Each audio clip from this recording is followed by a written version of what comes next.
Komið sæl og velkomin í hádegisviðtalið. Eins og við heyrðum í fréttum hér áðan þá virðist sem heimilin séu farin að flýja innlenda háa vexti og farin að taka í auknum mæli erlend lán. Jón Bjarki Bentsson, hagfræðingur hjá Greiningardeild Glitnis, velkomin í hádegisviðtalið. Takk. Þessi þróun, sýnist ykkur sem að heimilin séu bara beinlínis að flýja háa vextina?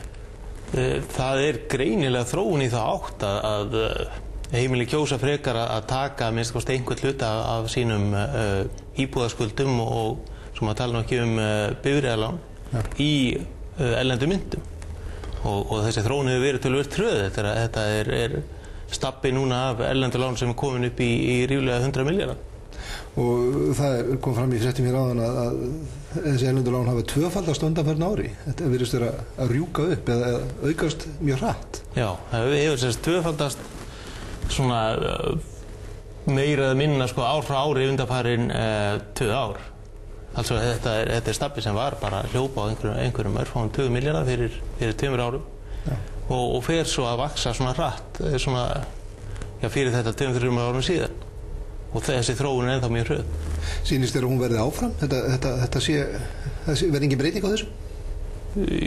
Manni virðist það, já, að öðru óbreyttu að heimilin haldi áfram að sækja í þessi lán því að þarna er auðvitað verulegur munur á vaxtabyrðinni og í rauninni það er töluverður hvati fyrir menn að allavega íhuga alvarlega að taka slík lán.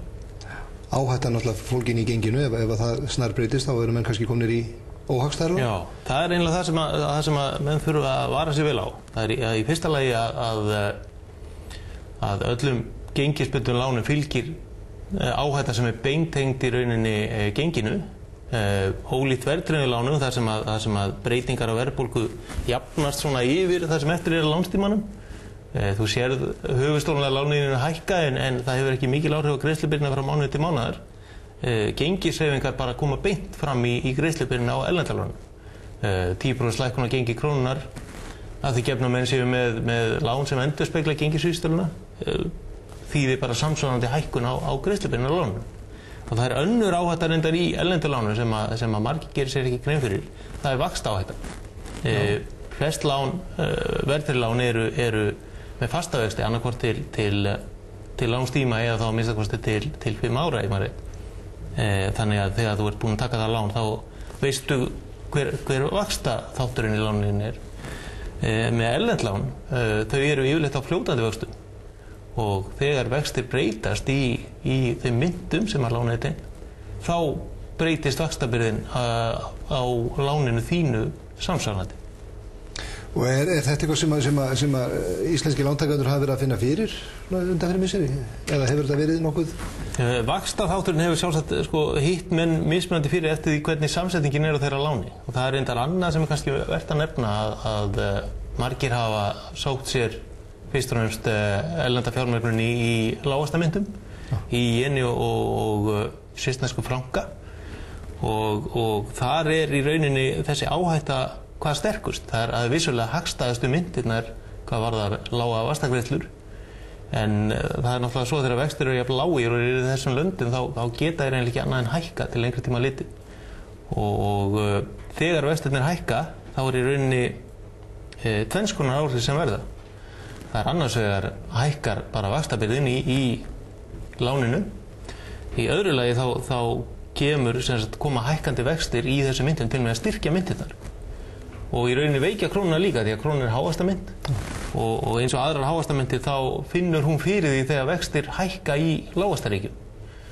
Við sáum þetta skýrt í síðasta mánuði þegar áhættufælni jókst á mörkuðum og menn fóru að skila svolítið heim hluta af þeir peningum sem þeir höfðu sótt í lágvaxtalöndin að þá til dæmis að meðan gengisvísitala krónu lækkaði í rauninni gengi krónu lækkaði miðað við gengisvísitaluna kannski rúmlega 10%, munir hafa verið einhver 12 eða 13 þegar hæst tóði, þá hækkaði gengi jensins gagnvart krónu 25%.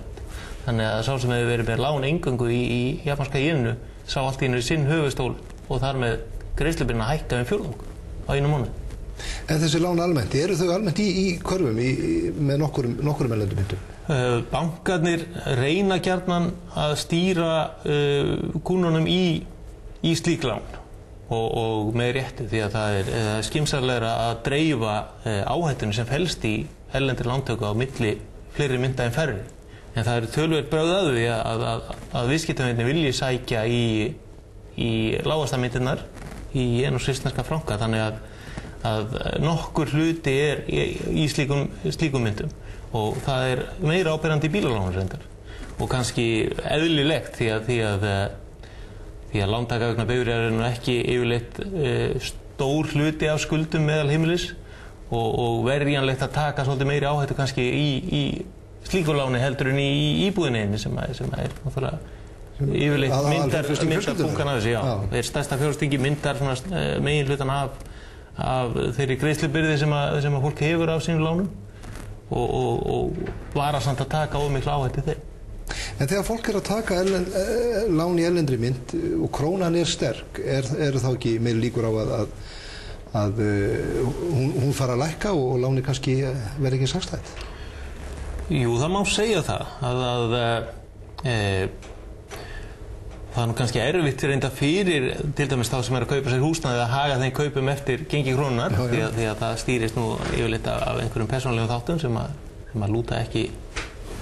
lúta ekki gjaldmiðlum en það er vissulega hagstæðara að taka slíkt lán þegar gengi krónunnar er lægra en ella því að þá auðvitað aukast líkurnar á að gengisþróunin vinni með mönnum svona allavega næsta kasti þar á eftir og líka í rauninni svona menn ætti að horfa kannski aðeins lengra heldur en bara hvað halda þróunarverði næstu mánuði og reyna að átta sig á hvernig staða á krónunni er svona það leyti sem alltaf taka lánið gagnvart kannski meðalgengi alveg næstu árin því að einhver svona skammvinur ábati sem menn sjá þegar krónu til dæmis í styrkingaferli þá getur verið freistandi að taka lánið og hugsa að hún haldi áfram að styrkjast næstu mánuðina en það getur orðið skammgóðu vermir ef framundan er gengislækkun og þú þarft að borga af hærra láni megnið af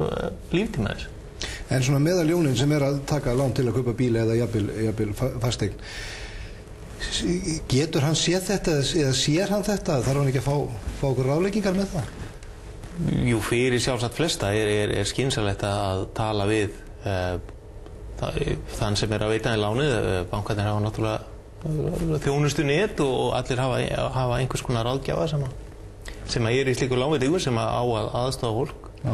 Og í þessu gildi fyrst og fremst það er að gera sér grein fyrir þeim sveiflum sem geta orðið og fullvissa sig ef menn er að taka gengistritt lán að geta mætt einhverjum toppum að til dæmis þumuputaregla að geta þolað segjum með að menn sé að taka lán þegar krónan er á svipna slóma núna menn þyrfti að geta þolað kannski 20% veikari krónu í einhverja mánuði. Já. Eða jafnvel lengri tíma en það.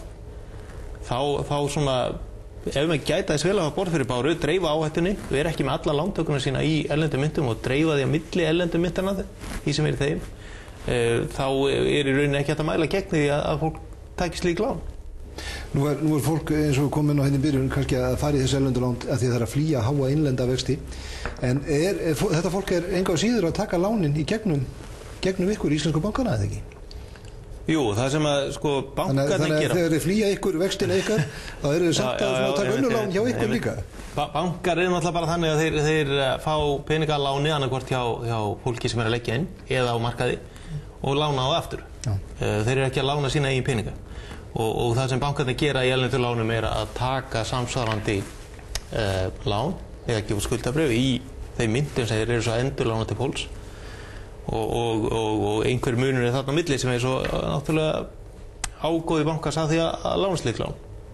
Þannig að það hefur svolítið borið á umræðu að það sé ekki sanngjarnt þegar bankarnir séu einhvern hátt að níðast á fólki með því að geta fjármagna sig erlendis og lána svo að háum erlendu vöxtum. Það er bara ekki þannig. Það er engin banki sem að hefur skynsamlega áhættustýringu leikur þann leik og það gerir það engin banki á Íslandi. þau erlendulán sem bankar veita eru fjármögnum með erlendulánsfé eða innlögnum í erlendri mynt sem hafa nú verið að aukast allavega hjá sumum bankanum þetta varið og innlend lán eru fjármögnuð hjá bankunum á innlendum markaði. Hvað með þetta, þegar við tölum erlend lán, þá auðvitað leiði það hugan að evrunni. Hvað, ef hún væri í notkun hér, í gildi hér, myndi þetta gjör breytast á? Myndi þessi flótti leggjast af? Já, það sem myndi væntanlega gerast að lánskjör hér yrðu nokkurn veginn í takti við það sem gerist í evrulöndum. Það sem algengt að séu veitt óverðtryggð lán með álagi náttúrulega á grunnvexti í evrunni. Það yrðu þá vaxtastigið á þeim yrði í rauninni svipað eða keimlíkt og það á þeim lánum sem endurspegla gengisvísitöluna í dag.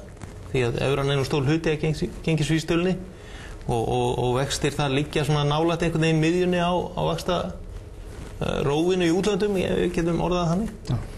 Og það er þar með líklegt að vextir á íbúðalánum, að minnsta kosti nýjum lánum sem fólk væri að taka, myndi verða nokkurn veginn í takti við það sem gerist á evrusvæðinu, en þó væntanlega svona í hærri kantinu bara því að hér er kannski smærri markaður, það er áhættu og álögvextir eru svolítið mismunandi eftir mismunandi löndum innan evrusvæðisins, en í stórum dráttum eru það í takti, já.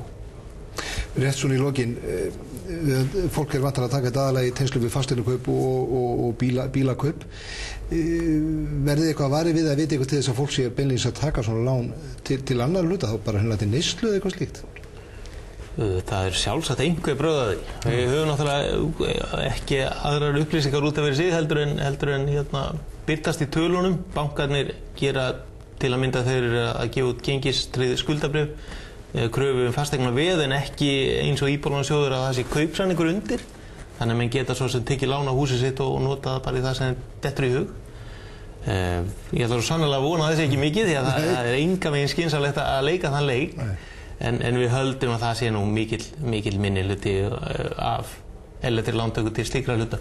Það eru auðvitað líka tekin erlend lán til fjárfestinga á borðið hlutabréfakaupa og það gildi það sami því. Þá voru menn komin náttúrulega með áhættu báðum megin og verða að fara mjög varlega í slíku en svo sem ekki hægt að útiloka að menn gerir það í einhverju mæli ef þeir hafa fjárhaldslegt bolmagn og telja sig fara skynsamlega og hægt í sækirnar í þeim efnum. Og geta þolað kannski slæma tíð í dálítinn tíma. Já, menn verða svolítið að taka svartsýna kallinn á þetta og setja upp dæmi þar sem að fjárfestingi að snarlækkar og lánin hækka, reikna það sig í gegnum það hvort þeir þola það og það verður að vera útgangspunktur í svoleiðis fjárfestingu.